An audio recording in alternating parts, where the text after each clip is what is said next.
J'ai présenté les voitures. J'ai présenté le camion. Il est temps de les mettre ensemble pour parler de leur combinaison.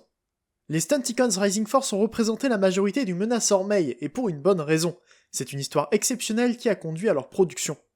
Bien sûr, ça n'excuse pas les défauts dont j'ai parlé. Dead End est trop lâche et sa peinture n'est pas parfaite, et il y a des pièces sur Blackjack qui peuvent tomber. Mais en ce qui me concerne, cette équipe, c'est exactement ce que je voulais. Ils sont simples et agréables à transformer, ils sont intuitifs, et le style est parfaitement dans ce que je recherche. Les véhicules sont réalistes sans sacrifier le robot pour des fonctionnalités supplémentaires. Les robots sont correctement articulés sans que ça nuise à l'expérience de transformation. On n'est pas sur les articulations ou les accessoires d'une équipe Ion Factory, mais je trouve qu'on garde une simplicité qui me correspond tout à fait. Et pourtant, on a aussi Motor Master, qui est immense par rapport aux voitures, et qui est complexe sans être prise de tête. Tout me plaît sur lui, de son mode camion si proche du jouet, à son mode robot qui ressemble aussi au cartoon. Le design de Motor Master fait partie de mes designs préférés, et le Rising Force le réalise à la perfection. Alors oui, il est très grand, ce qui n'est pas correct par rapport au cartoon, mais c'est pas le but de cette équipe. La comparaison avec les Magic Square reste la même, les MS sont moins bons. Motor Master se discute, et Dragstrip se défend quand même un peu. Je suis biaisé, forcément, mais même si les Magic Square sont pas mauvais, les Rising Force me plaisent plus sur beaucoup de points. Mais on n'est pas vraiment là pour refaire les reviews précédentes. On a vu la taille, et le style correspond bien sur toute l'équipe. Et Blackjack est là pour avoir un 6ème membre, toujours plus grand que les voitures, ce qui est bizarre pour quelqu'un qui est censé être un Micromaster. J'aime bien le fait qu'il soit là, pour les raisons que j'ai évoquées dans la review de Motor Master. Je vais commencer leur combinaison par les voitures. Et pour les jambes, c'est déjà fini. C'est nettement plus long pour les bras, surtout pour Dragstrip. Quand on veut mettre Breakdown et Wild Rider en mode bras, c'est à peu près comme Dead End, en étirant simplement l'axe du coude. Pour Dragstrip, il faut détacher les bras pour sortir le moteur et étirer les jambes, mais on a droit à une étape en plus. Les épaules se remontent sur les axes de transformation du robot pour faire de la place, ce qui bouge aussi les roues avant. Je trouve ça malin, et ça doit être la première fois que Dragstrip n'a pas les roues dans l'alignement de la voiture en mode combiné. Je passe ensuite à Blackjack. Pour lui, c'est plutôt simple. On détache tout et on laisse la voiture telle qu'elle. Elle est déjà quasiment transformée. Le plus long dans la transformation, c'est de remettre les pieds dans le bon mode. C'est pas compliqué, il y a juste quelques étapes à suivre.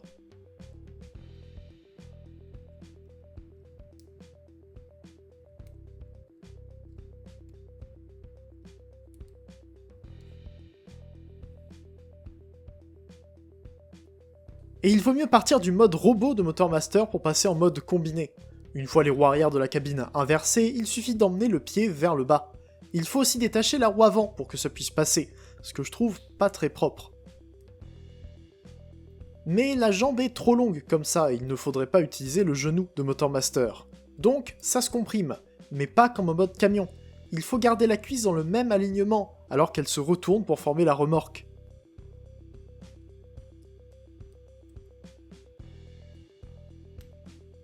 Et grâce à ça, les mollets de Motor Master forment les cuisses de Menacor.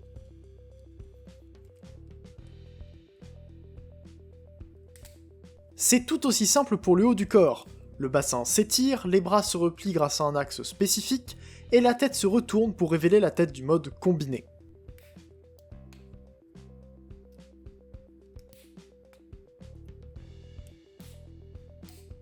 Les pièces de chaque côté de la tête sont très difficiles à bouger à cause de leur taille et de la solidité des axes.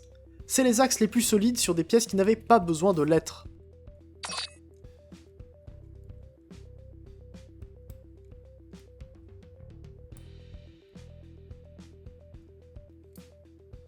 Les bras s'attachent sur les côtés dans des ports solides mais qui ne gênent pas du tout en robot, au point où j'avais oublié qu'ils étaient là. Et puisqu'il manque quelque chose sur le torse, on peut réutiliser Blackjack. Le capot de la voiture s'élargit pour couvrir l'abdomen, et les vitres s'écartent pour faire le torse. J'aime beaucoup, même si ça empêche de placer un logo Decepticon ici. En plus de ça, les glissières auront souvent tendance à se refermer. Plus qu'à finaliser la combinaison, où j'ai échangé Wild Rider et Breakdown pendant le tournage. C'est pas grave, c'est un Scramble City donc ça marche quand même. Les voitures permettent de solidifier les jambes, ce qui est une bonne chose.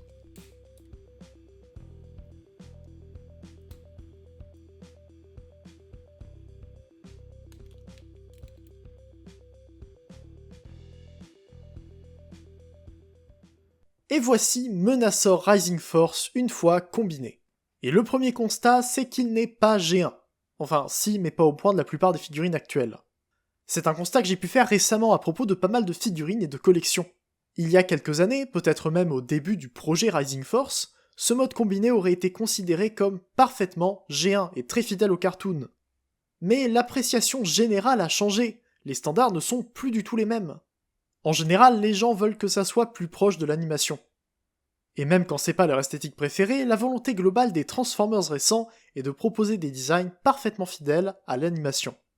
En plus, en voyant leur mode robot individuel, on peut se demander pourquoi ce Menasor ressemble plutôt à sa version Dévastation. Et il lui ressemble pour pas mal de détails, dont la voiture sur le torse et les Stunticons sur les tibias plutôt que derrière les mollets. Même l'épée est identique. D'ailleurs, cette épée doit juste s'étirer un peu pour le mode combiné, ce qui la rend un peu petite. Quand on regarde le modèle d'animation de Menasor dans le cartoon, qui aurait pu être l'inspiration, on voit bien qu'il y a beaucoup de différences avec le Rising Force. Malheureusement, ça donne un biais énorme pour apprécier la figurine. Les gens s'attendent à ce que les différentes inspirations soient cohérentes, et que des Stunticons très proches du cartoon se combinent en un Menasor qui garde ce style. Mais il n'en est rien. Et l'explication se trouve dans les choix du designer, et pas des contraintes ou une incompréhension du design. La personne derrière l'intégralité du projet Rising Force a voulu représenter un Menasor qui correspondait à ses choix, et apparemment la version cartoon ne l'a jamais convaincu. J'aime bien ce choix, je trouve que ça lui va bien, mais je comprends aussi les critiques extérieures. Après tout, c'est comme si on faisait un Devastator G1 en échangeant les bras et les jambes, et on est peut-être dans la bonne période pour que ça sorte.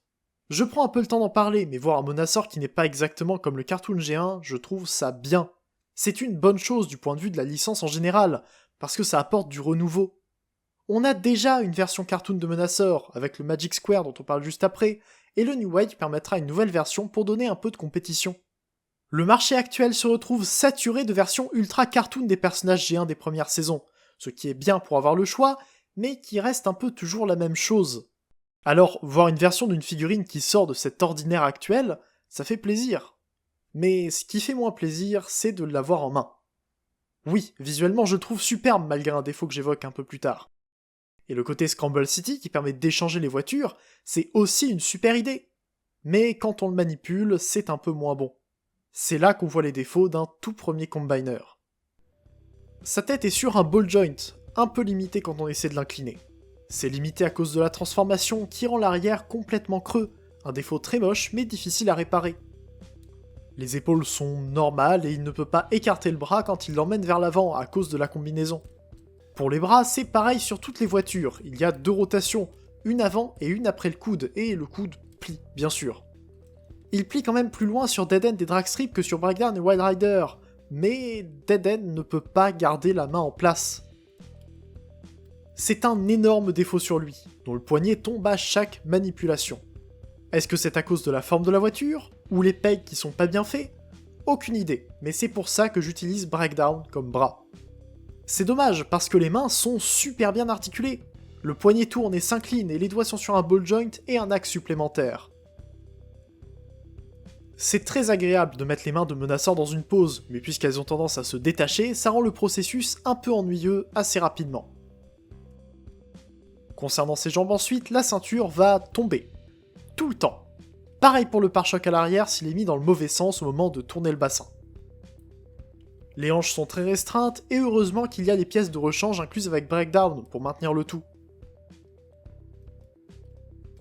Les genoux sont là, mais il y a un deuxième axe de transformation qui peut gêner quand on remet la jambe droite. Et le pire, c'est le pivot des chevilles de Motormaster qui casse le genou dans le mauvais sens. C'est pas bloqué du tout, et surtout, c'est pas assez solide, donc Menasor va avoir la jambe pliée quand on le soulève de l'étagère. C'est particulièrement gênant. Et bien sûr, on finit avec les chevilles sur ball joint, ce qui n'est pas très solide, mais à la limite, ça passe. De toute façon, avec les articulations qu'il a, on n'ira pas lui donner les poses les plus exigeantes. Et c'est ça, l'énorme défaut de Menasor Rising Force.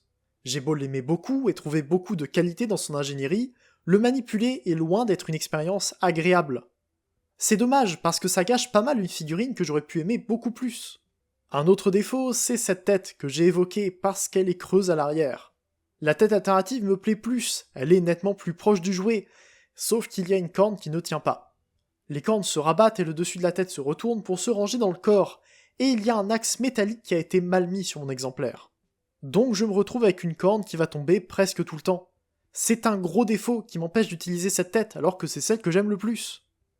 Par contre on peut échanger les visages, donc j'utilise le visage version jouée sur le casque cartoon. Et l'autre défaut visuel qui est reproché, c'est les bretelles blanches. Les bras de Motormaster se retrouvent sur les côtés du torse, et à cause des panneaux blancs qui les améliorent en mode robot, on se retrouve avec des gros blocs blancs bien visibles sur le torse. Et ça a été longtemps critiqué. J'ai pas trop de soucis avec ça, parce que c'est pas un Menasor qui cherche à reproduire une esthétique en particulier, mais je comprends. Ça casse un peu le visuel. Avoir des panneaux gris à cet endroit aurait beaucoup aidé, et ça n'aurait pas changé grand chose sur Motormaster de toute façon. En bref, c'est un défaut qui aurait pu être évité, mais on se retrouve quand même avec une couleur qui fait déjà un peu plus de sens quand Breakdown est utilisé comme bras. Et c'est l'autre critique que je peux faire. Menasor est Scramble City, certes, mais il est fait pour avoir sa configuration du cartoon.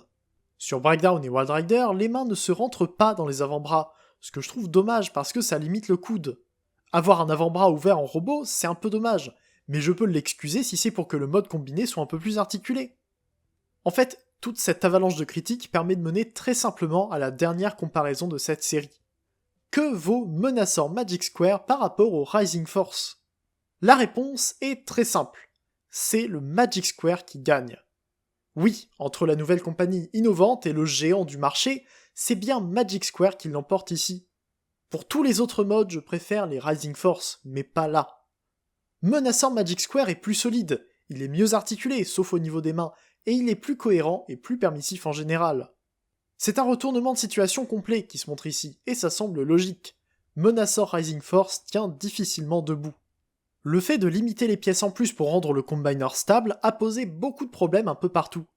Et c'est pas aidé par les pièces qui tombent, ce qui est dû à une compagnie qui commence tout juste et qui ne peut pas ajuster la production facilement. Il y a beaucoup de contraintes pour faire une seule figurine, et c'est pire pour avoir un combiner au complet.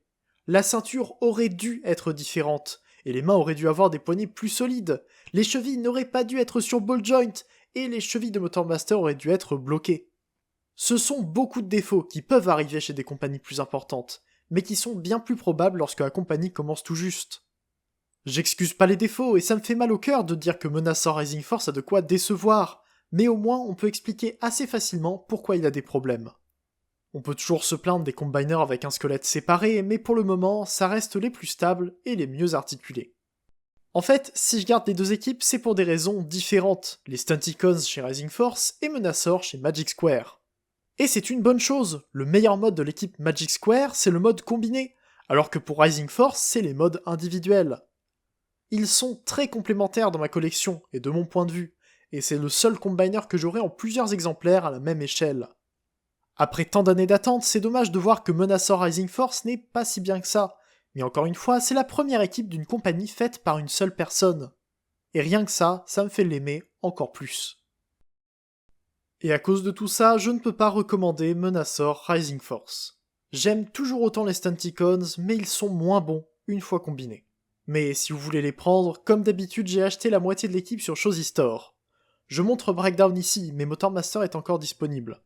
Si vous voulez acheter quoi que ce soit sur Showz, vous pouvez utiliser mon code LDROptimus en haut de chaque page pour me soutenir. Merci à vous.